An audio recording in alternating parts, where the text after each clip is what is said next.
betul. Belum jadi tersangka ya? Siapa? Masih saksi kan belum ditahan ya. Statusnya ini belum tersangka. Ya aku sih belum ditahan cuma kan masih ngumpulkan saksi-saksi terus ini kan. Apa sih tangkap ya betul? Udah ada di kemana-mana. Oh iya.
Pertama-tama, marilah kita panjatkan puja dan puji syukur kita atas kehadirat Allah Subhanahu wa Ta'ala yang telah memberikan segala karunia dan nikmatnya kepada kita semuanya, sehingga kita bisa dapat berkumpul di majelis yang mulia ini dengan keadaan sehat walafiat. Kemudian tidak lupa salawat serta salam marilah kita curahkan kepada junjungan Nabi besar kita Nabi Muhammad SAW, kepada keluarga beliau, kepada para sahabat beliau, serta para pengikutnya yang senantiasa mengikuti ajaran beliau hingga akhir zaman kelak.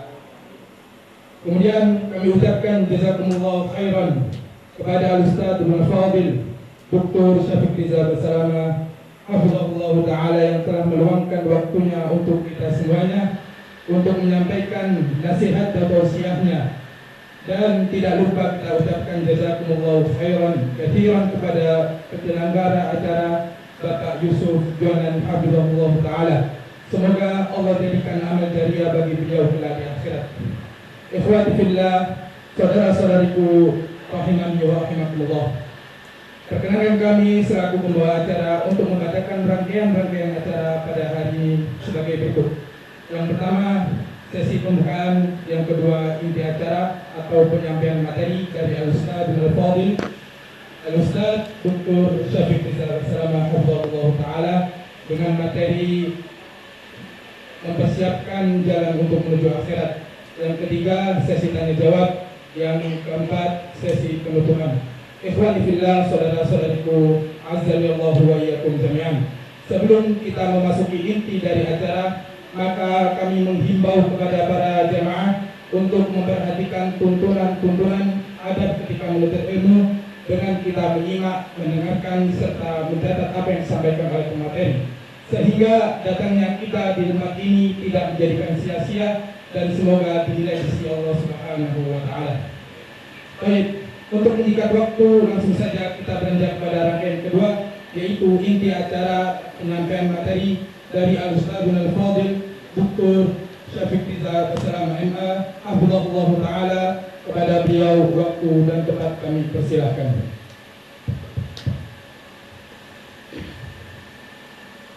Bismillahirrahmanirrahim. Assalamualaikum warahmatullahi wabarakatuh.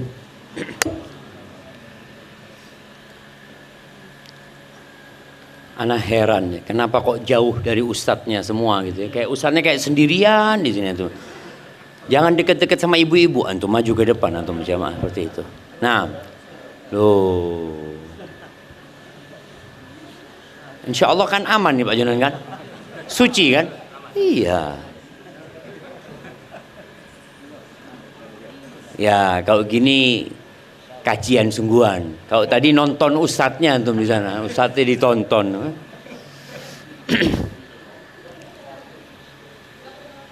Kenapa? Suara mic-nya di mana? Mic-nya cuma di luar. Di dalam nggak pakai mic. Oh, masya Allah.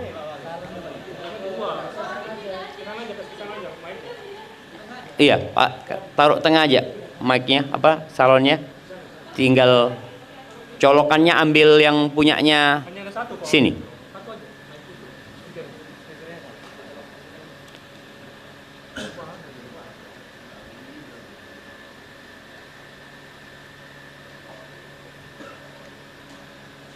Jadi yang terpenting itu mak-mak sebenarnya.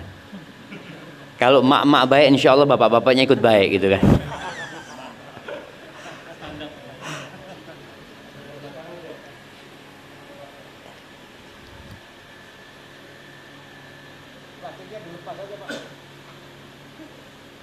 Bismillah.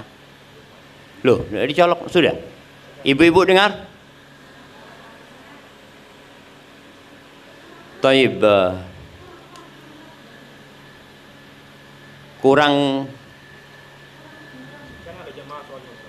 Kurang kedengeran. Oh, sohi jamaahnya sampai ke sana-sana masalahnya. Itu kaca bisa dibongkar dulu nggak? Ya, Mas. Iya, sudah dengar ibu-ibu? Oh, bukan yang sini dengar, yang sono. Pertanyaannya, yang sebelah kanan dengar? Dengar apa tidak?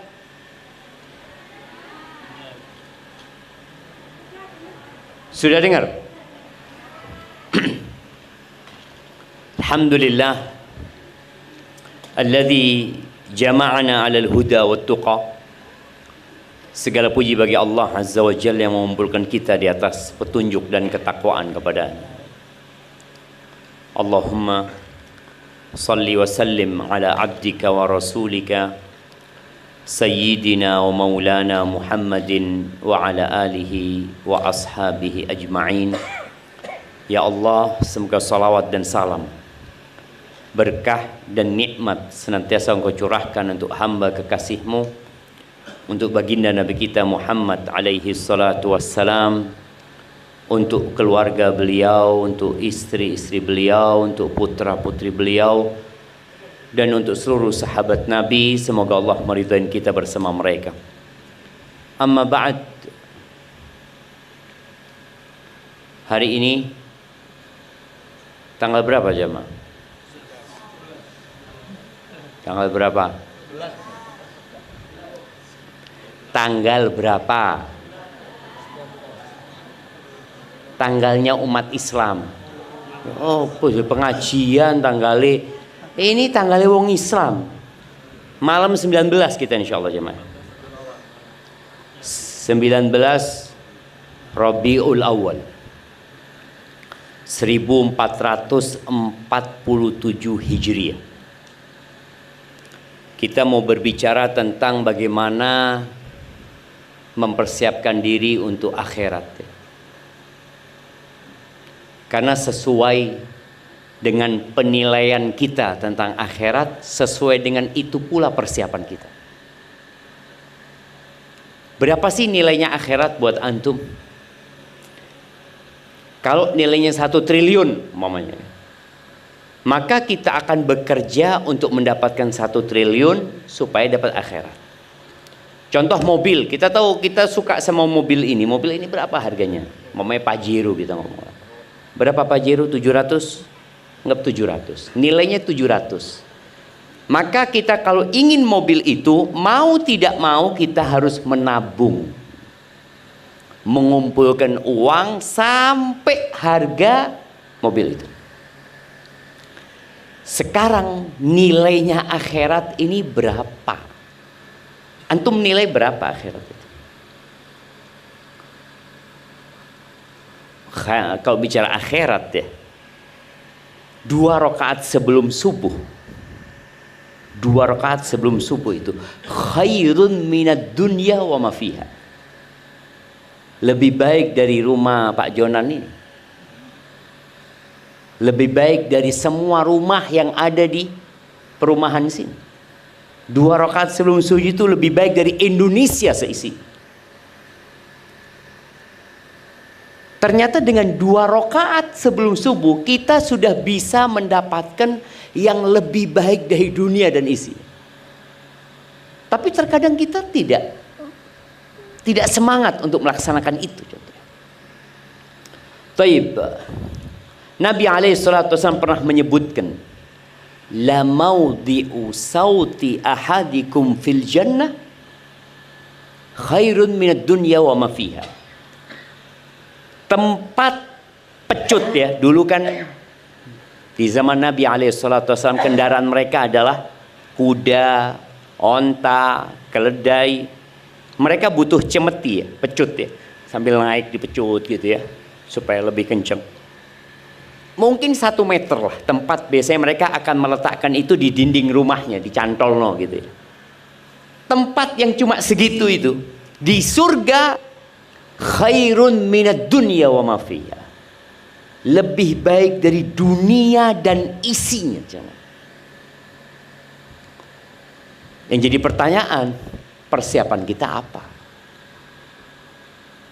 Kalau untuk dapat rumah di Surabaya, perumahan di sini 1 meter piro Pak Jono? 10. Baik, kalau orang mau beli 1000 meter, berarti dia butuh duit 10M. Maka dia berpikir, saya harus bekerja, saya harus mengumpulkan uang 10M.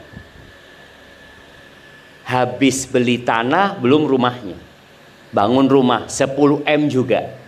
Jadi rumahnya diisi dengan isi yang begitu menyenangkan. Mari ngono mati.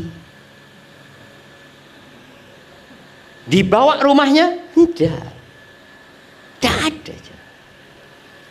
Maka malam Jumat ini, malam yang indah ya, kita ingin menyegarkan kembali ingatan kita untuk mempersiapkan diri. Soalnya kondisi ekonomi negeri kita sedang tidak baik. Menteri Keuangan sudah diganti. Semoga menjadi lebih baik doa kita. Tapi bagaimanapun negeri kita akan tutup. Iya, nanti nggak ada lagi yang namanya Indonesia. Indonesia hanya cerita sementara. Maka yang perlu dipikirkan oleh manusia adalah kehidupan yang kekal dan abadi yang selama-lamanya. Yang kata Allah Azza wa Jal, fiha ma tashtahihil anfus. Kalau bicara kehidupan akhirat itu, di sana ada semua yang diinginkan oleh jiwa. Apa senengnya kita Allah kasih. Di dunia enggak. Berapa banyak kesukaan kita yang enggak kita dapatkan. Ana tahu bapak-bapak kepingin muda terus. Bapak-bapak yang jenggotnya putih itu kepingin, ya Allah Ustaz ya, tapi apa itu wek Ustaz. Ibu-ibu setiap bercermin dilihat, kok tambah keriput aku ya. Kalau ada serum yang bisa membuat ibu-ibu itu kembali seperti umur 18 tahun, dibeli nggak ibu-ibu? Dibeli, tapi tidak ada. Dia akan semakin tua. Tapi di sana akan terus muda selama-lamanya. Wa taladzul a'yun, yang enak dilihat sama mata. Allah sediakan. Dan yang paling penting di sana itu wa antum fiha khalidun. Antum semuanya di sana kekal dan abadi. Di dunia, oke, yang paling tua umur berapa nih? Di sini. Ada yang umur 90 tahun? 90, ibu-ibu. Yang lebih mati duluan itu ibu-ibu apa bapak-bapak? Nah, bapak-bapak loh. Antum lihat ya, lebih banyak janda apa duda? Janda di sini kan? Ini ada saksinya ibu. Ada saksinya. Nah, bojone mati, mati meneng. Ibu-ibunya masih hidup. Subhanallah tadi lihat. Jadi kalau dilihat, mungkin yang umurnya lebih tua-tua banyak emak-emak ya. Tapi juga emak-emak akan mati. Semua nunggu antrian. Walaupun tinggal di rumah yang bagus, yang mewah dengan segala fasilitas, ingat ad-dunya sijnul mu'min wa jannatul kafir. Dunia ini penjara buat orang beriman dan surga buat orang-orang kafir. Jamaah rahimakumullah, di surat Al-Hasyr, coba antum buka HP-nya supaya baca sendiri. Di surat Al-Hasyr ayat 18, 19 dan 20. Silahkan, siapa yang mau baca? Mic-nya ada kan? Nah, monggo dibaca 3 ayat ini. Surat Al-Hasyr ayat 18, 19, 20.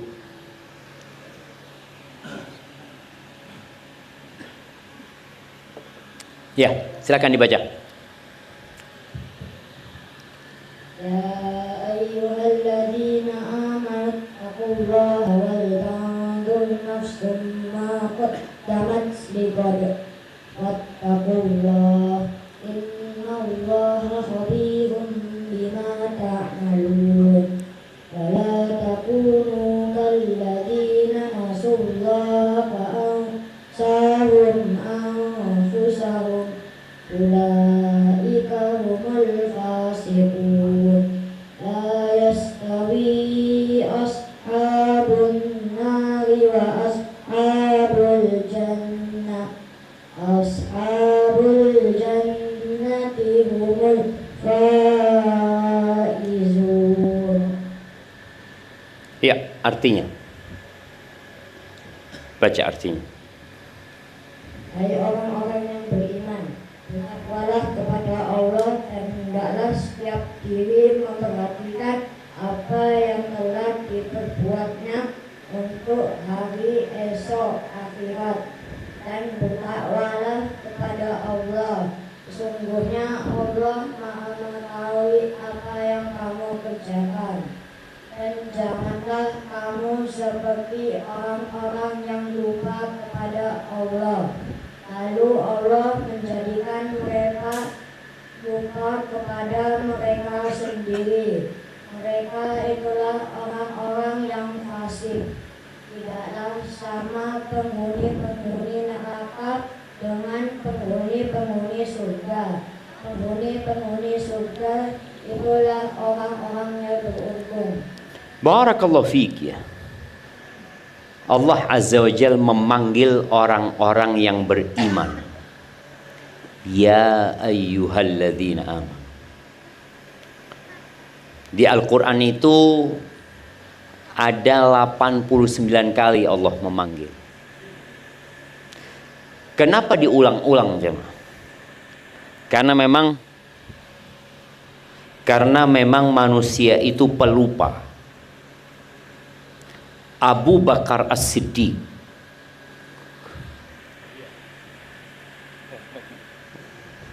apa dodolan? Oh, anak pikir di sana dijual. Nah, berapa kali Allah memanggil kita? 89 kali. Ya ayyuhalladzina amanu, ya ayyuhalladzina amanu, ya ayyuhalladzina amanu. Nanti di tengah-tengah itu ada panggilan ya ayyuhan nas, wahai manusia. Ada panggilan lagi ya ayyuhal insan, wahai insan. Karena kita memang sering lupa aja. Dulu saja Abu Bakar As-Siddiq, ini orang nomor 1 setelah Nabi kita Muhammad SAW di umat ini. Abu Bakar lagi berjalan kaki melewatin rumahnya sahabat yang bernama Hamdalah. Hamdalah ini keluar rumah ngomong dia, nafaqo Hamdalah, nafaqo Hamdalah, munafik Hamdalah ini kata dia. Munafik Hamdalah. Dia menyebut tentang dirinya. Loh, kata Abu Bakar, gimana kau berani ngomong kayak gitu? Iya, kata dia. Kita tuh kalau lagi bersama Nabi alaihi salatu wassalam, dikasih nasihat sama Nabi alaihi salatu wassalam, kayaknya surga di depan kita. Kayaknya kita mau masuk surga. Semangat. Tapi kalau sudah pulang, ketemu sama istri, ketemu sama anak, ngurusi urusan pekerjaan, mulai lupa gitu. Kata Abu Bakar, loh sama, bukan cuma kamu, sama, saya juga kayak gitu.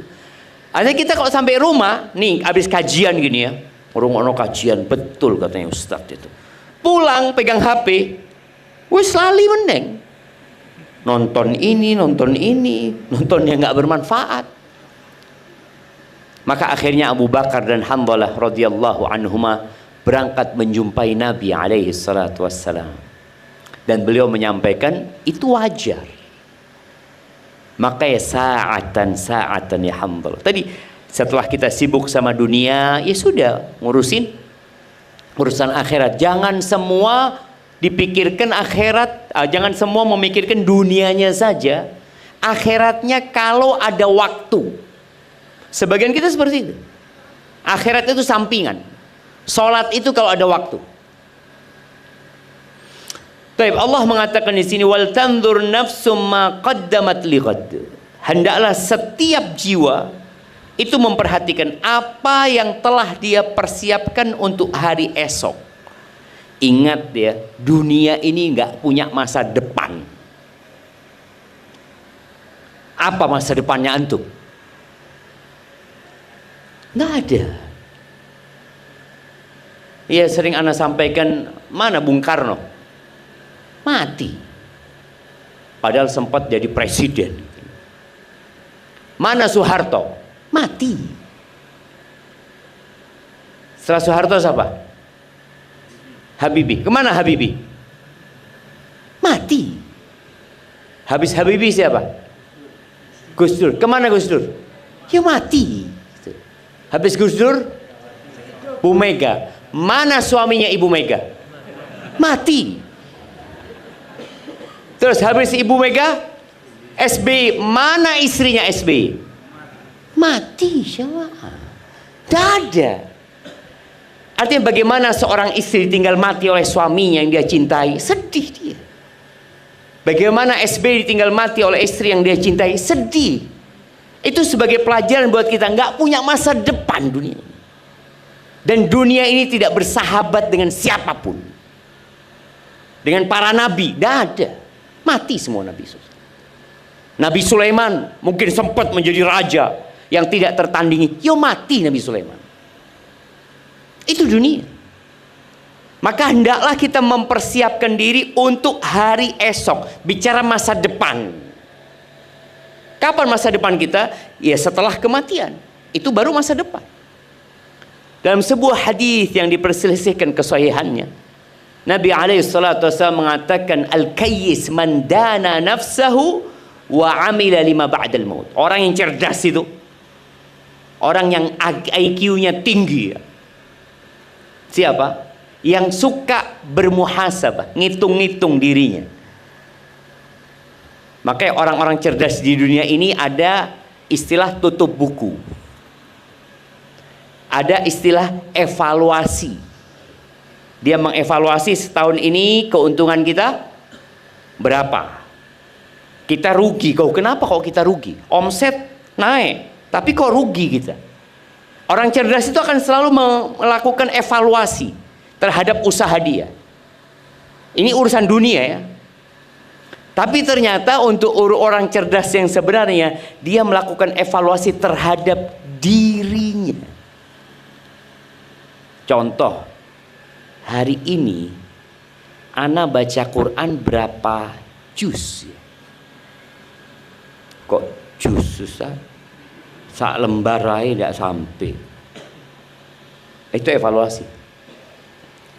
Hari ini malam Jumat. Jumat lalu ana sholawat sama Nabi SAW berapa kali ya? Berapa ya? Tidak dihitung. Orang kalau sudah nggak ngitung, bukan karena banyak jemaah. Karena memang tidak banyak gitu loh. Wallahu a'lam, biar dicatat malaikat. Evaluasi. Bulan ini ana sodakoh berapa? Ingat, sodakoh itu jangan pernah merasa banyak sodakoh. Karena sodakoh hitungannya persentase. Persentase. Sabaqa dirhamun mi'ata dinar. Ingat kata Nabi SAW, 1 dirham bisa mengalahkan 100 dinar. Pembantu kita sodakoh 2.000 bisa mengalahkan sodakoh kita 200 juta. Loh kok bisa Ustaz? Banyakkan 200 juta Ustaz? Enggak. Karena hitungannya persentase. Ini pembantu punya duit biro 10.000 dia. Dia sodakoh 20.000. Berarti berapa persen dia yang sodakohkan?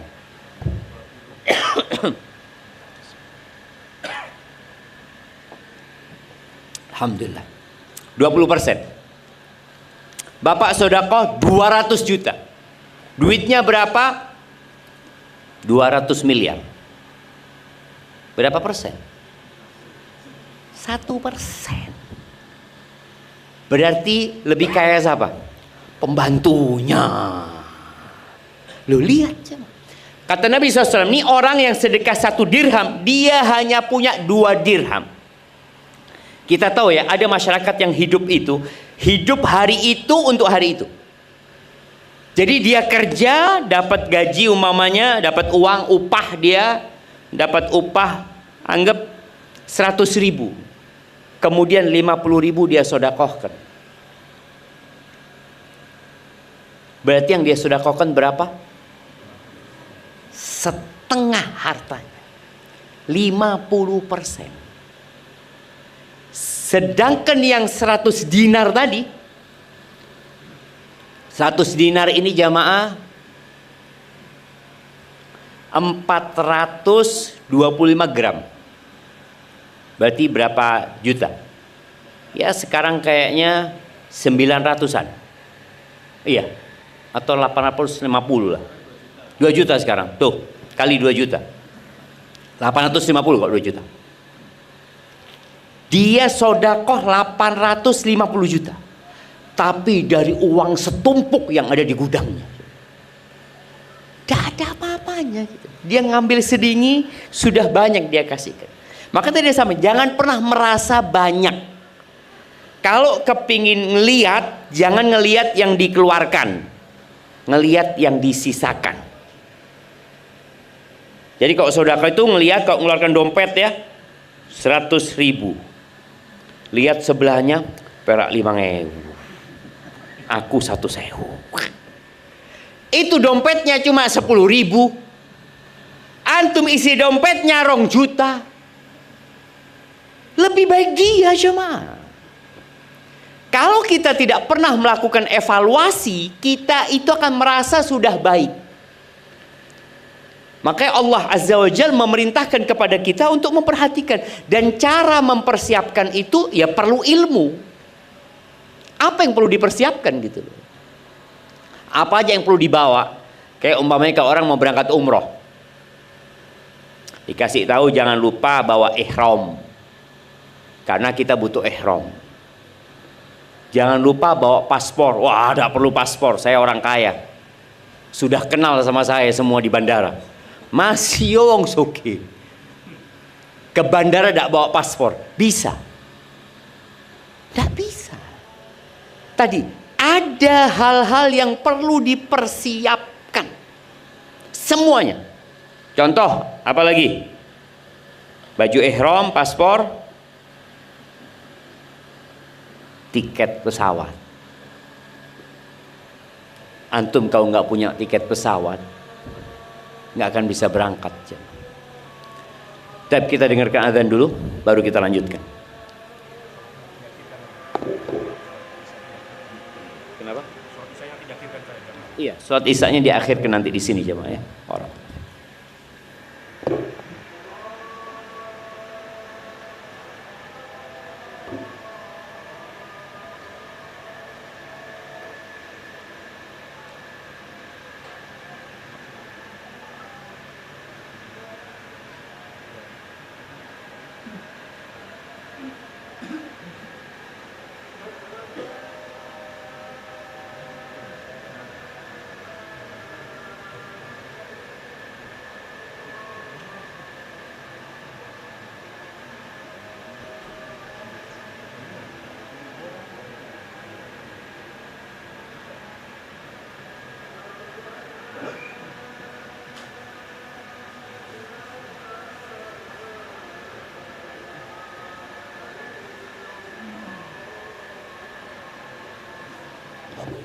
Kayaknya mungkin perlu ada yang azan di sini jemaah. Soal suara azannya kurang terdengar. Nah, ada mic.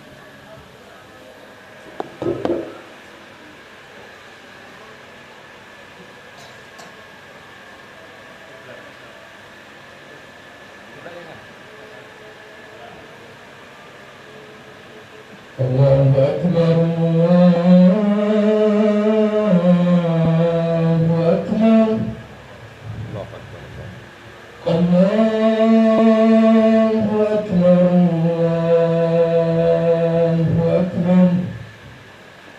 Asyhadu an la ilaha illallah.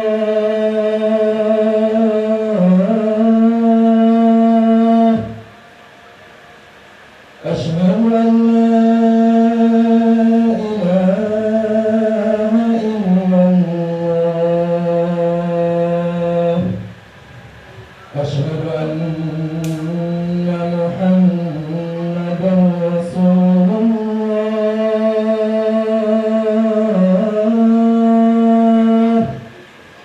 Asyhadu anna Muhammadan Rasulullah. Hayya 'alas salah.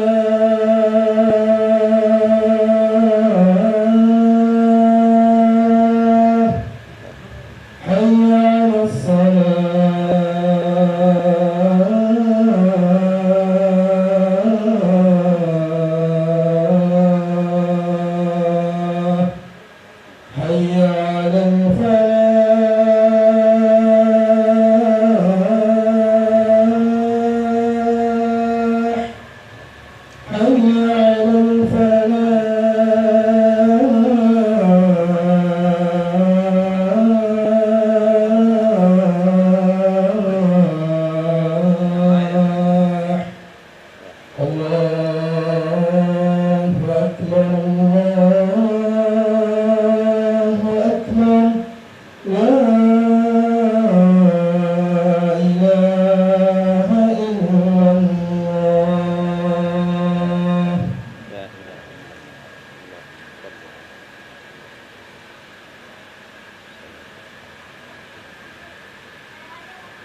Allahumma salli wa sallim ala Muhammad.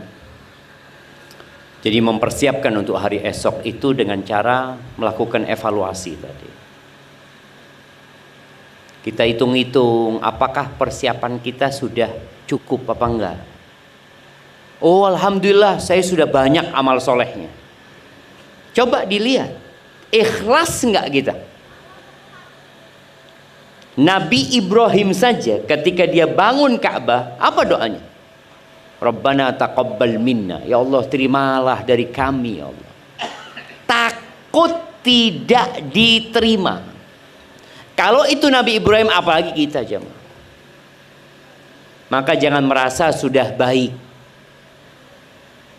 Bagaimana Rasul sallallahu alaihi wasallam sekali duduk beliau mengatakan Rabbighfirli wa tub alayya innaka antat tawwabur rahim 100 kali.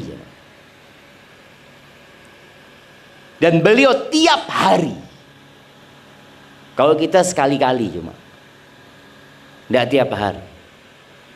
Maka usahakan kita mendawamkan jamaah istighfar. Minimal 100 kali. Antum punya waktu duduk. Dihitung. Kalau kita tidak menghitung, kita merasa sudah banyak. Merasa. Makanya ada orang merasa dizolimi, padahal belum tentu dizolimi. Lalu Allah Azza wa Jalla mengatakan, wattaqullah, 2 kali. Allah menyuruh kita bertakwa kepada Allah. Ini menunjukkan bahwa bekal untuk akhirat itu memang takwa. Fa inna khairaz zadit taqwa. Sebaik-baiknya bekal itu adalah ketakwaan. Bukan fulus. Bukan kekayaan. Bukan kedudukan dan jabatan. Lalu Allah Azza wa Jalla mengatakan innallaha khabirum bima ta'malun. Allah itu maha mengetahui secara detail apa yang kalian lakukan. Kita sekarang nih kelihatannya orang baik semua kan? Lihat sebelah kiri, kena. Tapi Allah tahu sama kita kalau kita nggak kena. Kita itu pandai menyembunyikan dosa. Kalau dosa itu ada baunya, ana yakin kita nggak akan kumpul di tempat itu. Kita nggak akan bisa sholat barengan. Tapi subhanallah, Allah tutupi dosa-dosa kita. Maka Umar bin Khattab radhiyallahu taala anhu mengatakan hasibu anfusakum qabla an tuhasabu. Kalian hisab diri kalian sebelum kalian dihisab. Hitungan itu biasanya jumlah. Wazinu a'malakum qabla an tuzanu. Dan kalian timbang amalan kalian sebelum kalian nanti ditimbang. Artinya timbangan itu biasanya untuk mengetahui kualitas, bobot. Kalau penghitungan itu jumlahnya, kalau penimbangan itu bobotnya. Kita perlu melakukan itu. Tadi anak kasih contoh, ada orang yang omsetnya naik tapi ternyata rugi dia. Loh, kalau hitung-hitungan kok iso rugi? Loh, ternyata operasionalnya membengkak gitu. Ada hal-hal yang perlu orang perhatikan. Tadi boleh jadi anak sudah sholat, alhamdulillah. Sebagian salafus sholat itu sehari sholat 300 rakaat. 300 rakaat. Kok bisa ya? Ana Ustaz 40 rakaat nyosop-nyosop. Iya. Sebagian salafus soleh itu tiap hari hatam Quran. Kita saulan Al-Baqarah ndak mari-mari. Al-Baqarah. Akhirnya karena lorwati langsung An-Nas. Supaya kelihatan hafal qul huwallahu ahad 3 kali kan kayak Al-Qur'an sudah. Itu bayangin. Ada apa sama kita? tadi MC kita mengatakan untuk menyingkat waktu. Waktu nggak bisa disingkat. Waktu juga nggak bisa diperpanjang. Yang bisa dilakukan adalah melebarkan lingkar waktu. Sama waktu ana sama antum sama-sama 24 jam. Nggak bisa disingkat, nggak bisa dipanjang. Umpamanya ana punya fulus, alhamdulillah Ustaz, insyaallah hari ini waktu ana 25 jam. Nggak ada.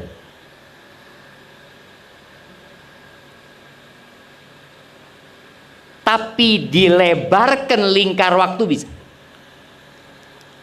Salah satunya dengan silaturahim umpamanya. Jadi berkah waktunya. Terus terang pengalaman ana ya. Ana bicara pengalaman buruk ya. Ana itu kalau pegang HP kemudian ana baca Quran, satu halaman itu terasa panjang jemaah, masya Allah ya. Tapi kalau sudah nonton short, nonton TikTok atau Reels, itu sak jam. Loh, kok wis sak jam? Antum bisa bayang? Satu lembar yang cuma 5 menit terasa panjang sekali. Itu berkah. 1 jam nonton yang seperti 1 menit, itu hilangnya keberkahan. Dan sekarang manusia akalnya itu semakin tumpul. Nggak bisa lagi lihat yang panjang-panjang. Dulu orang kalau nonton bioskop itu nonton film di bioskop ya, bisa filmnya itu dicepatkan. Ngomong cepet no ngantuk guys. Nggak bisa. Dia 1 jam setengah, 1 jam setengah. Tapi sekarang orang nonton baru 5 menit atau dipindah ke menit 12. Baru menit 12, aduh ketahuan nih, menit 20. Terakhir, ya apa sih terakhir ceritanya? Wis terakhir. Iya. Tumpul sudah akalnya. Jadi dia nggak mampu lagi. Ini tadi waktu yang tidak berkah. Maka bagaimana kita membuat waktu kita berkah? Ya, salah satunya bermuhasabah tadi. Tapi nimbang, kata Umar, setelah engkau jumlahnya, timbangannya, bobotnya, kemudian kata Umar bin Khattab radhiyallahu anhu, wa tazayyanu liyaumil ardil akbar. Dan kalian jangan lupa berhias ya. Pakai baju yang bagus, rambutnya disisir yang bagus, pakai parfum, pakai sepatu yang indah, jamnya jangan lupa. Untuk kapan? Untuk pameran terbesar. Nanti akan ada pameran yang dihadiri oleh cucu-cucu kita, anak kita, diri kita, bapak kita, embah kita, Nabi Adam juga hadir di pameran. Kata Allah Azza wa Jalla, yauma idzin tu'raduna la takhfa minkum khafiyah. Hari itu kalian akan dipamerkan semuanya, nggak ada yang bisa disembunyikan. Yauma tublas sarair. Kita punya rahasia. Anak punya dosa yang antum nggak tahu. Antum juga punya dosa yang anak nggak tahu. Bapak mungkin punya dosa yang anaknya nggak tahu. Anak punya dosa yang bapaknya nggak tahu. Istri punya dosa yang suaminya nggak tahu. Suami punya dosa yang istrinya nggak tahu. Tapi hari itu semua dipamerkan. Umar mengatakan, kalian kalau mau ikut pameran sekarang genak no. Akan ditampil, oh ini yang ria. Kelihatan nantinya. Nanti akan ada orang yang membawa sapi. Ada orang yang bawa kambing. Ada orang yang bawa tanah. Boleh jadi anak lihat bapaknya, loh ternyata bapakku iki maling. Anaknya kelihatan. Sang bapak juga ngelihat anak, loh ternyata seperti ini yang dilakoni. Itu hari pameran terbesar. Maka tolong kita persiapkan. Mau pakai baju apa kita nanti pada hari itu. Lalu Allah Azza wa Jalla mengatakan, wala takunu kalladzina nasullah fa ansahum anfusahum. Kalian jangan menjadi orang-orang yang melupakan Allah. Nggak iling sama Allah. Salat ya bolong-bolong. Ramadan kadangkala poso, kadangkala enggak. Urusan cari dunia halal haram nggak mikir. Maka kata Allah, jangan menjadi orang-orang yang lupa sama Allah. Allah akan kasih hukuman. Apa hukumannya? Allah bikin mereka lupa sama diri mereka sendiri. Tadi kita bicara evaluasi, nggak ada, dia nggak akan melakukan evaluasi diri. Lupa dengan maslahat dirinya, lupa dengan yang manfaat buat dirinya. Allah bikin lupa dia memang. Betapa sering kita melihat ada orang loh, orang ini masya Allah sholat malam, puasa sunnah, kita saulan poso tidak pernah. Boleh jadi kita sedang dihukum lupa. Maslahat loh puasa itu, baca Quran itu maslahat. Iya loh Ustaz, tapi kan tidak wajib Ustaz. Loh iya, tidak wajib. Main bola wajib. Main bola tidak lali. Bapak-bapak ini suka main bola bapak? Siapa yang suka main bola? Oh main bola Dendi. Tidak, saya di Bandung Ustaz. Budalnya mah. Pengajian di Surabaya, aduh kesel ya orang. Kita lihat dia. Boleh jadi itu hukuman dari Allah siapa? Untuk yang maslahat kita tidak bisa. Bahkan kita dibisikin, oh, itu kan tidak wajib, kan cuma sunnah. Tapi untuk yang mubah, dan pahala nih, kita bisa melakukan hal itu. Kita perlu berpikir, apa? Oh ya, boleh jadi kita sedang dihukum sama Allah Azza wa Jalla. Ada seorang datang kepada Hasan al-Basri. Kisah ini banyak ditanyakan kepada salafus soleh ya. Ada satu mengatakan, aku ini kenapa ya kok nggak bisa sholat malam ya? Padahal niat ada. Dan persiapan sudah matang. Air wudhunya dipersiapkan ya. Mungkin sejadahnya dipersiapkan. Aku kepingin sholat malam. Tapi tetap tangini adzan subuh. Ada ibu-ibu. Padahal pasang alarm ya. Alarm jam berapa? Ibu biasanya pasang jam 2, setengah 3, bangun setengah 5 tetap jamaah. Loh, perhatikan, boleh jadi terjadi sama kita. Tahu kita, oh nambah 5 menit, azan subuh. Padahal waktu yang paling mahal dalam hidup kita itu sepertiga paling mahal dalam hidup kita. Tapi sering waktu itu kita tidak manfaatkan. Sekali lagi boleh jadi kita sedang dihukum sama Allah. Ini orang yang bertanya kepada Hasan al-Basri. Apa kata Hasan al-Basri? Karena dia melihat kenapa orang lain bisa, aku kok tidak bisa. Padahal kalau bicara capek, kerjanya orang itu capek. Dia kuli. Keringetan.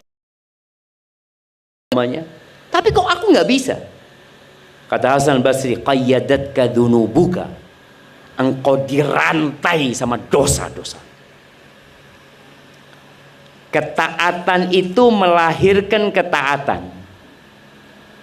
Dosa melahirkan dosa. Maka tolong jangan sampai kita lupa sama Allah. Maka kalau habis berbuat dosa itu, apa kata Nabi SAW? Wa atbi'is sayyi'atal hasanah tamhuha. Kalau habis berbuat dosa, ikuti dengan kebaikan, akan dihapuskan insyaallah dosa-dosa. Makanya dengan istighfar, dengan berzikir ya. Dan Allah katakan wala takunu kalladzina nasullah fa ansahum anfusahum ulaika humul fasiqun. Orang-orang yang disibukkan dengan dunianya kemudian lupa sama Allah, mereka adalah orang-orang fasik sebenarnya. Kemudian di ayat 20 Allah mengatakan nggak sama loh. Penghuni neraka dengan penghuni surga nggak sama. Kalau sekarang di dunia kadang-kala kita melihat kok yang sukses ya sembahyang tidak pernah Ustaz. Anak punya tonggo itu Ustaz, maling Ustaz. Ramadan tidak puasa, tapi fulus Ustaz. Kita kan di dunia kadang-kala melihat kayaknya orang ini orang yang bahagia sekali. Enggak, jemaah. Enggak sama. Jadi penghuni surga dan penghuni neraka di dunia saja nggak sama. Tadi kita sudah bicarakan nilai dunia itu seperti apa sih sebenarnya. Ternyata 2 rakaat sebelum subuh lebih baik dari dunia dan isinya. Kenapa kita rebutan dunia terus, nggak rebutan akhirat? Taib, yang terakhir, nanti pada hari kiamat, yang pertama dihisap itu adalah sholatnya. Jadi sebelum sodakoh, sholat. Ada orang rajin sodakoh tapi nggak rajin sholat. Kata Nabi SAW, kalau sholatnya benar, insya Allah yang lainnya benar. Kalau sholatnya nggak benar, karena ada orang nggak sholat tapi puasa. Pernah tuh mendapatin Ramadan biasanya buka bersama. Ana pernah beli ayam goreng waktu itu, karena kita pesen buat buka bersama, tahu-tahu udah dikirim jamaah. Padahal jamaah sudah nunggoni ya. Akhirnya kita beli sampai adzan maghrib di sana nunggui orang pada berbuka. Kita karena sudah adzan ngomong ada musolanya ada. Akhirnya sholat kita. Tanya sama pegawai, Mas, ini buka bersama tiap hari? Iya Pak Ustadz, tiap hari. Loh, orang-orang tidak sembahyang? Enggak, sampai isya. Jadi buka sampai isya. Karena mereka cuma buka bersama, kan apa ya, ada kesenangan buka bersama itu kan. Karena juga ada bapak-bapak yang melok sahur, melok buka, tapi tidak poso. Jadi waktunya sahur, bismillah. Sampai kantor, yo mangan gitu loh. Waktu ini buka. Tapi ada orang yang puasa tapi nggak sholat. Boleh jadi puasanya main-main saja. Ada orang sodakoh tapi nggak sholat, boleh jadi sodakohnya riya aja. Tapi kalau sholatnya benar, insya Allah yang lainnya benar. Dan jamaah sholat itu mudah, cuma 5 waktu. Antum bayangin ya, orang kerja berapa jam sehari? Ya kalau aturan internasional 8 jam. Sholat berapa jam? 6 jam? Daon, 15 menit. Subuh berapa menit?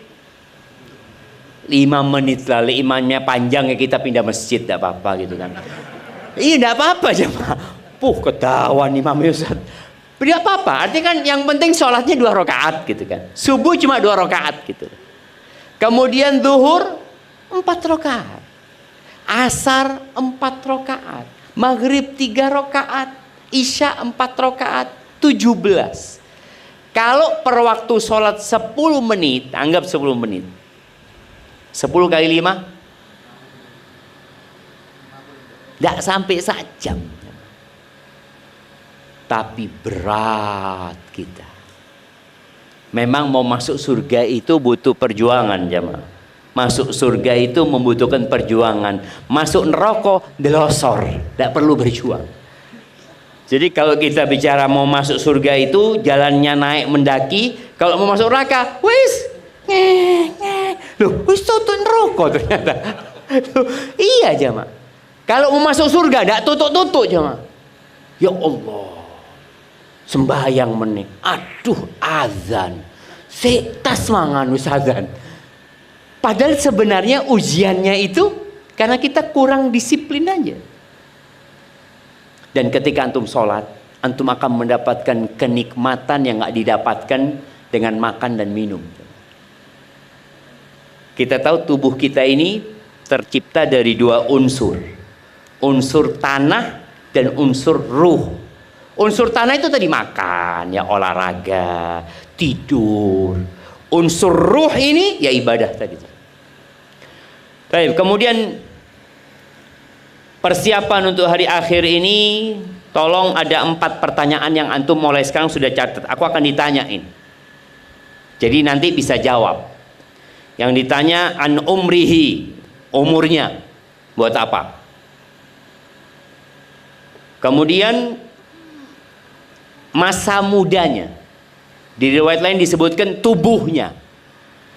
Karena biasanya anak muda ini beda sama yang tua.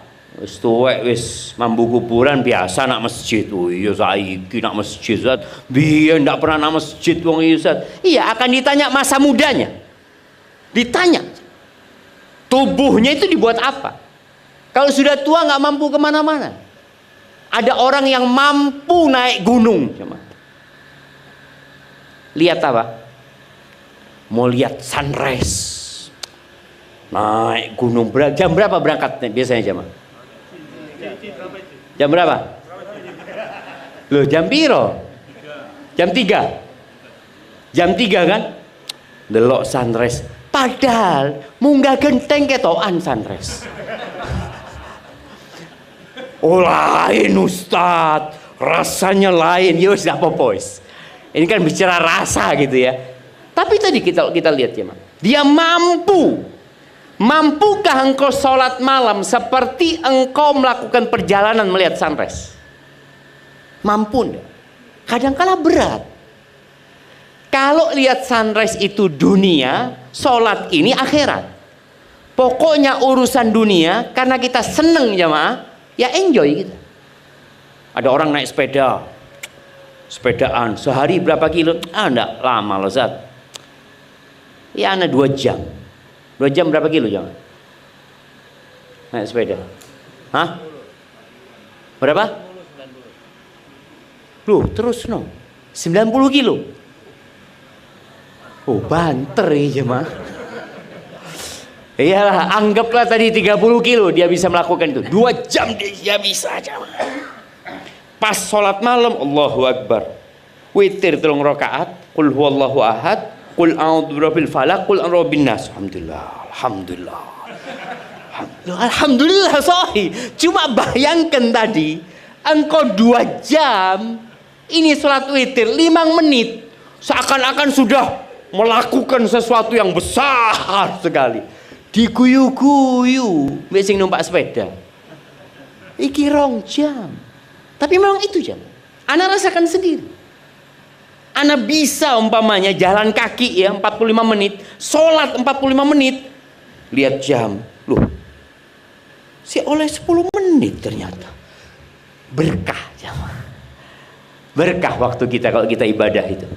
Jadi tadi umurnya, masa mudanya, terus ilmunya. Ini yang lebih suka melok kajian itu bapak-bapak apa ibu-ibu? Nah, ibu-ibu akan ditanya ilmunya dipakai buat apa? Iya, ojo akan ilmu ana Ustaz 10 tahun pengajian. Yang ditanya itu bukan 10 tahunnya. Diamalkan apa tidak ilmunya? Apa gunanya kita dengarkan pengajian? Masya Allah, sohi pancen yang disampaikan sohi. Tapi mereka ngono udah dilakoni jemaah. Akan ditanya an ilmihi madza amila bihi, digawe opo pertanyaannya. Terus pertanyaan yang terakhir yang keempat, an malihi, tentang hartanya. Pertanyaan tentang harta ini 2. Min aina tasabahu wa fima anfaqahu. Dapat dari mana, dibelanjakan kemana? KPK kalau tanya sama seperti itu, iya kan? Orang itu akan diminta untuk membuktikan dia dapat dari mana uang itu. Oh, dia akan mengatakan dari ini usaha sendiri, ini jualan ini, yang ini warisan. Wis, dia harus melaporkan itu. Tapi kayaknya masa ditanya sama KPK, dibelanjakan buat apa? Enggak kayaknya jamaah ya. Yang ditanya di KPK itu membuktikan uangnya dari mana saja. Tapi dalam agama kita enggak. Nanti di akhir ditanya, dibuat apa? Alhamdulillah, sodakoh. Berapa sodakoh? 200 juta. Banyak. Terus beli mobil. Berapa? 5M. Sodakoh 200 juta, beli mobil 5M. Ya kan ditanya nantinya, dipakai apa uang itu jemaah. Maka persiapkan jawabannya. Persiapan jawabannya. Dan biasanya orang kalau ingat akhirat, sodakohnya akan lebih banyak. Dia akan ngitung-ngitung, iyo yo. Jangan sampai jemaah kita capek ngumpulkan harta terus kita wariskan. Anak kita waktu ditanya, dapat dari mana uang 10M? Warisan. Bapak ini dapat dari mana uang 10M? Kerja. Ngelumpuk no ini, buka toko, dodolan ini, baru dapat 10M. Anaknya cuma ngomong warisan. Maka tolong banyakin sedekahnya. Ya nggak usah banyakin lah. Persentase tadi. Kalau dulu antum sedekah 20%, sekarang kalau bisa tetap 20%. Karena biasanya orang semakin tua semakin kaya aja mah. Iya sing sugih Ustaz. Ono tambah tuwek tambah entek duit gitu kan. Seperti itu. Barakallahu fiik. Banyak doa jemaah minta tolong sama Allah Azza wa Jalla. Karena tanpa pertolongan Allah kita tidak akan mampu mempersiapkan diri untuk akhirat. Baca Allahumma a'inni ala dzikrika wa syukrika wa husni ibadatika. Allah tolongan hamba ya Allah. Rabbi auzi'ni an ashkura ni'mataka allati an'amta alayya. Ya Allah bantulah hamba untuk mensyukuri nikmat yang kau berikan kepada hamba. Ya muqallibal qulub tsabbit qalbi ala dinik. Tetapkan hatiku di atas agamamu ya Allah. Karena yang menjadi standar orang baik itu kalau mati. Makanya terus terang anak itu kalau dengar teman mati ya, tetangga mati, matinya itu baik jamaah. Ya Allah, hamba sik durung mati ya Allah. Ya opo mati ini hamba? Kita nggak tahu ya. Ada mantan ustadz ada, dan ada mantan preman ada. Maka jangan jadi mantan ustadz.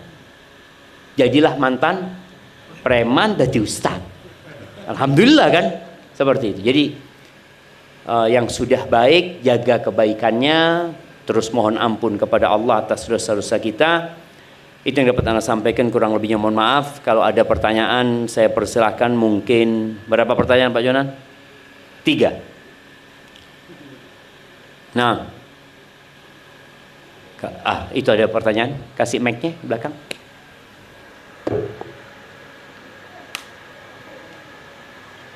Assalamualaikum. Waalaikumsalam warahmatullahi wabarakatuh. Untuk sholat ini kan susah sekali untuk kita bisa khusyuk. Saya pernah mendengar kalau untuk menghilangkan kita susah khusyuk itu adalah sholat berjamaah di masjid. Itu apakah benar kata-kata itu? Karena kalau masalah ketika itu, kalau salah satu dari jamaah atau imam khusyuk kita ikut khusyuk. Masya Allah, barakallahu fiik. Iya jamaah, ini pertanyaan yang menarik ya, karena berkaitan dengan yang pertama ditanya nanti di padang mahsyar adalah sholatnya gitu kan. Kalau sholatnya benar, insya Allah yang lainnya benar. Bicara benar sholatnya ini adalah meliputin beberapa aspek. Dari sisi syarat rukun terpenuhi ya, seperti itu. Kemudian khusyuk itu bukan syarat sahnya sholat, tapi ternyata khusyuk itu menjadi penentu pahala sholat. Ada orang yang sholat kata Nabi SAW, walaysa lahu min sholatihi illa nisfuha. Ada orang sholat hanya mendapatkan setengah. Ada yang dapatnya ya, ada yang 1/4, ada yang 1/5, ada yang 1/4 ya. Ada yang 1/5, ada yang 1/6, ada yang 1/7, ada yang 1/10, ada yang tidak dapat apa-apa. Sholat, tapi gugur. Dia jadi nggak wajib sholat. Tapi dari sisi pahala, memang kita harus berusaha memperhatikan masalah khusyuk. Ya. Khusyuk ini, bagaimana caranya mendapatkan khusyuk?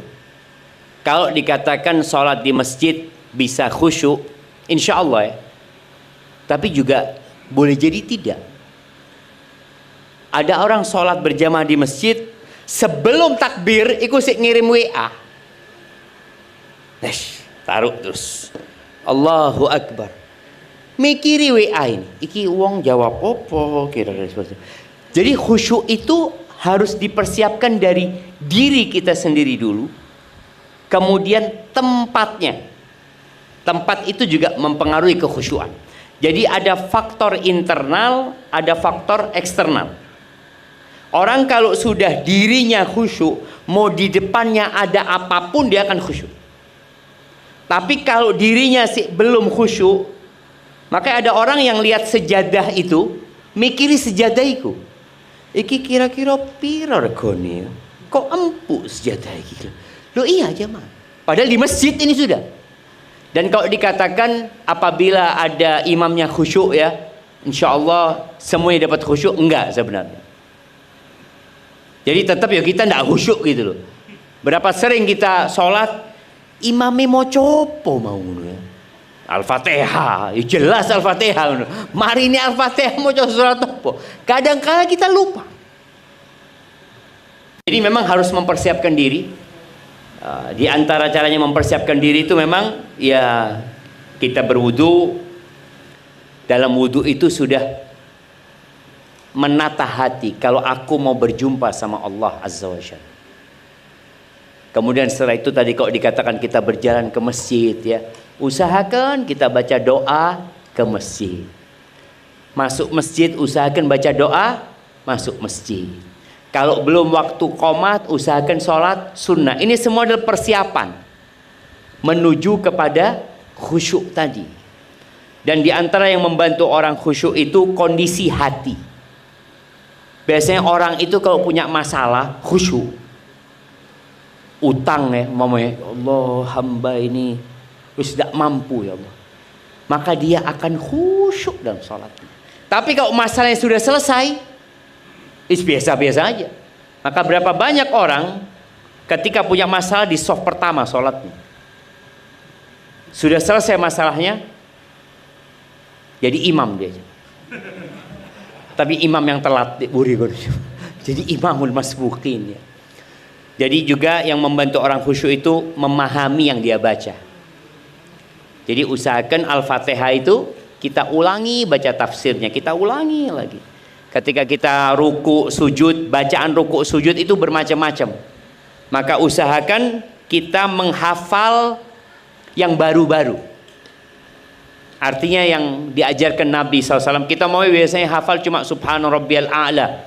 Subhana Rabbiyal A'la. Sudah mulai SD sampai tua Subhana Rabbiyal A'la. Boleh apa nggak boleh? Boleh. Boleh. Tapi kadangkala karena sudah kayak air, kita baca pun tidak sadar dengan yang kita baca.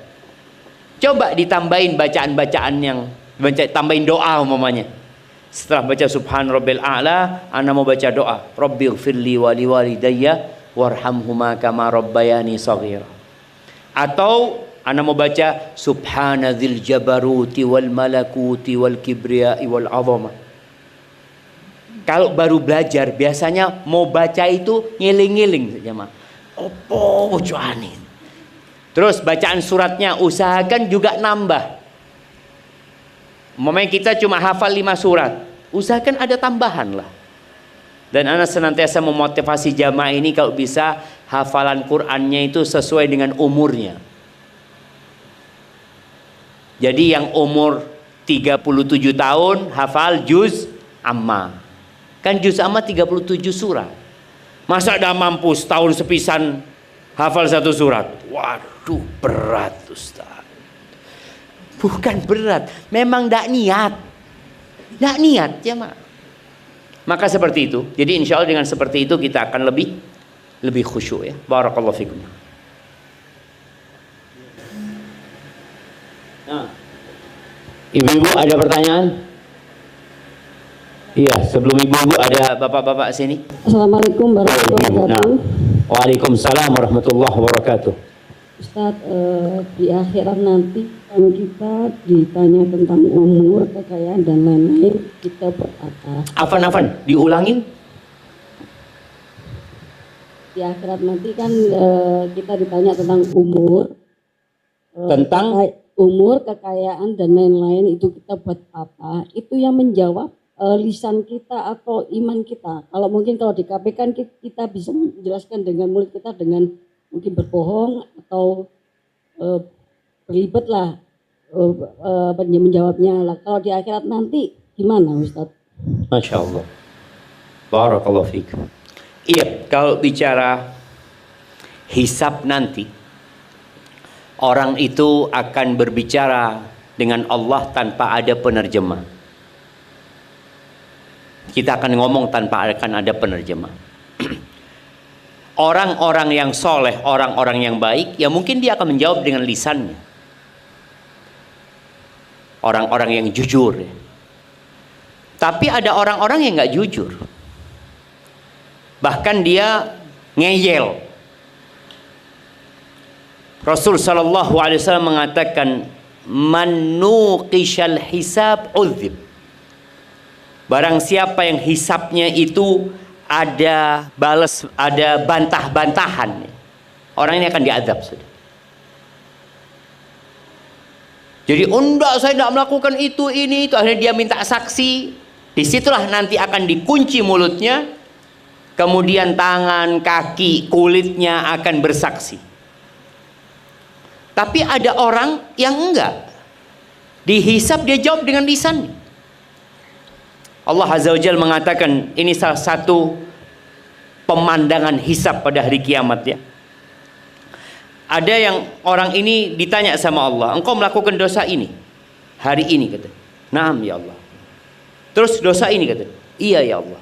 Terus dosa ini lagi, iya ya Allah. Terus disebutkan dosa dan dia mengatakan iya. Lalu Allah Azza wa Jalla mengatakan kepada orang ini belum semua dosanya jamaah. Setelah selesai, Allah mengatakan kepada orang ini, satartu laka fid dunya wa ghafartu laka al-yawm. Dulu dosa-dosamu aku tutupi di dunia dan hari ini aku ampuni. Subhanallah. Maka orang yang ingin ditutupi dosa-dosanya, jadi sidang pada hari kiamat itu ada sidang terbuka, ada sidang tertutup. Ada orang-orang yang disidang nggak ada yang orang lain yang tahu. Cuma dia sama Allah Azza wa Jalla. Tapi untuk orang-orang yang suka ngomongin kejelekan orang lain ya, orang ini suka ya mengkorek-korek aibnya orang lain, Allah akan korek aibnya dia. Orang yang ria nanti akan Allah tampakkan hisapnya orang ini. Supaya tahu ini orang ria. Maka hati-hati. Jadi kalau bicara hisap tadi ada yang tertutup. Bahkan ada cerita lain yang Nabi SAW ceritakan yang tentang hamba Allah ini yang dikatakan engkau punya dosa ini, dosa. Iya ya Allah, iya dosa. Ketika dia yakin dia akan binasa, Allah Azza wa Jalla mengatakan, aku tutupi dosamu dan aku ampuni buat engkau dan aku ganti semua dosamu dengan kebaikan. Apa kata orang ini? Ya Allah, tadi masih ada dosa-dosa yang lain belum kau sebutkan ya Allah. Karena dia tahu Allah Maha Pengasih, Maha Penyayang ya. Dan Allah ampuni dosa-dosa. Jadi seperti itu, kalau bicara proses hisapnya, ada yang tertutup, ada yang terbuka, kemudian ada kondisi yang manusia ngeyel, tapi ada orang yang cuma ditunjukkan engkau melakukan ini itu dia mengatakan iya ya Allah. Biasanya orang kayak gini akan diampuni sama Allah Subhanahu wa taala. Barakallahu fikum. Baik, ini ada pertanyaan tertulis. Bagaimana cara hati jiwa kita selalu menjaga keteguhan hati dalam beribadah? Niat sudah ada tetapi lemah iman untuk mempraktekkan, terkadang berat dengan rutinitas pekerjaan rumah. Ya, yang seperti ini perbanyak istighfar. Karena tadi udah disebutkan yang menyebabkan tubuh ini lemah untuk melakukan ketaatan dosa. Dan cara membersihkan diri dari dosa adalah bertobat dan beristighfar. Maka perbanyak istighfar, perbanyak tobat. Dan untuk, kalau yang bertanya ini ibu-ibu ya, Rasul SAW mengatakan, wala tajidul mar'atu halawatal ibadah hatta tuaddiya haqqa zawjiha. Kata Nabi SAW, wanita itu tidak akan merasakan, istri itu, kalau posisinya dia istri, dia tidak akan merasakan lezatnya, manisnya ibadah sampai dia menunaikan hak-hak suaminya. Karena ada perempuan-perempuan yang merasa ahli ibadah, tapi ternyata dia kurang memuliakan suaminya, kurang menghargai suaminya, kurang melayani suaminya, kurang nurut sama suaminya. Bukan nggak nurut ya, nurut, tapi kadangkala tidak nurut. Itu biasanya akan sulit merasakan tadi nikmatnya ibadah. Maka perbanyak istighfar, Dan kalau bicara dosa kepada suami, ya minta maaf sama suaminya. Dan biasanya istri itu kalau minta maaf kayak apa jemaah? Nah, Mas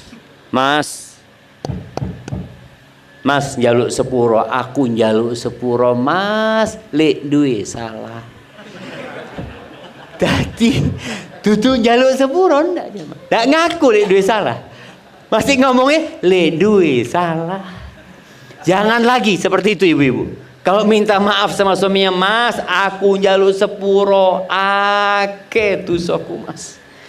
Itu insya Allah suami ini bapak-bapak memaafkan enggak? Oh, memaafkan, seperti itu. Ya. Jadi supaya ibu merasakan lezatnya nikmatnya ibadah itu tadi, menjalankan tugasnya sebagai seorang istri, dan ibadah menjadi istri itu berat. Maka kata Nabi SAW, apabila perempuan itu sholat 5 waktu, puasa Ramadan, terus nurut dan taat sama suaminya, menjaga kehormatan dirinya, qila laha udkhulil jannah. Dikatakan kepada perempuan ini, monggo masuk surga dari pintu mana saja yang dia suka. Barakallahu fiik. Ya, pertanyaan terakhir. Nah. Assalamualaikum warahmatullahi wabarakatuh. Waalaikumsalam. Ustadz izin punten mau nanyakan, mungkin ada kiat-kiat dari Ustadz bagaimana biar kita tetap istiqomah dalam hal kebaikan. Matur suwun. Assalamualaikum warahmatullahi wabarakatuh. Barakallahu fikum. Iya, itu hadiah buat yang bertanya, buat Bapak satu, kasihkan ke Bapak tadi. Nah, ibu-ibu kasih hadiahnya juga yang bertanya tadi ya. Kalau bicara kiat-kiat istiqomah ini, pengajian dimulai lagi nih Bapak. Mulai kembali kita, innal hamdalillah nahmaduhu wa nasta'inuhu wa nastaghfiruh. Ya, kalau bicara kiat-kiat istiqomah, iman itu naik turun. Jalan pintas menuju ke istiqomah itu memang doa. Minta sama yang membuat orang bisa istiqomah, Allah Azza wa Jalla. Maka kalau kita perhatikan doa-doa Nabi itu rata-rata minta istiqomah. Doanya, Allahumma inni as'aluka minal khairi kullihi ajilihi wa ajilihi. Ya Allah, aku meminta kepadamu kebaikan semuanya ya Allah, yang segera atau yang tunda. Wa a'udzubika minasyarri kullihi. Wa a'udzubika minasyarri kullihi. Dan aku berlindung dari segala keburukan, yang segera dan yang tunda. Wa as'aluka min khairi ma sa'alaka 'abduka wa rasuluh. Aku memohon kepadamu kebaikan yang diminta oleh hambamu, oleh Nabi Muhammad SAW.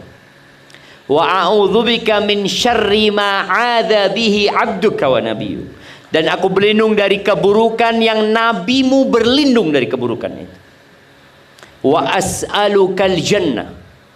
Dan aku memohon kepadamu surga, wa ma qarraba ilaiha min qaulin aw amal.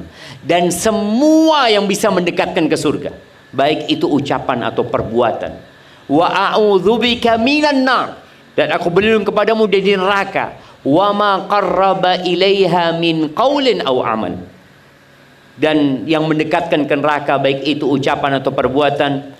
Wa as'aluka an taj'ala kulla qada'in qadaitahu li khairan. Dan aku memohon kepadamu agar semua takdirmu yang kau tentukan baik buat aku. Itu baca doa, doa-doa yang lainnya. Kemudian yang kedua agar istiqomah itu baca Quran. Paling tidak ya sehari 1 halaman, usahakan sama artinya. Kalau bisa 1 juz, masya Allah ya. Kita akan lihat nikmatnya hidup itu. Yang ketiga, zikrullah. Zikir ini amalan paling ringan. Buat orang-orang yang suka melakukan perjalanan, ingat ya, kalau jalannya lagi naik, baca Allahu Akbar, baca la ilaha illallah, Allahu Akbar.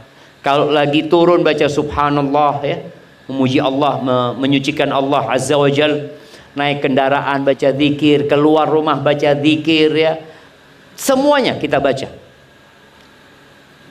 Itu insya Allah kita akan bisa ada kekuatan istiqomah. Kemudian yang keempat, sohib, teman. Kalau temannya baik, insya Allah diajak baik. Tapi kalau temannya tidak baik, ya umpamanya temannya bukan nggak baik ya. Kadang-kadang kita punya teman itu ada beberapa macam. Ada teman yang seperti makanan. Kita harus setiap hari ketemu.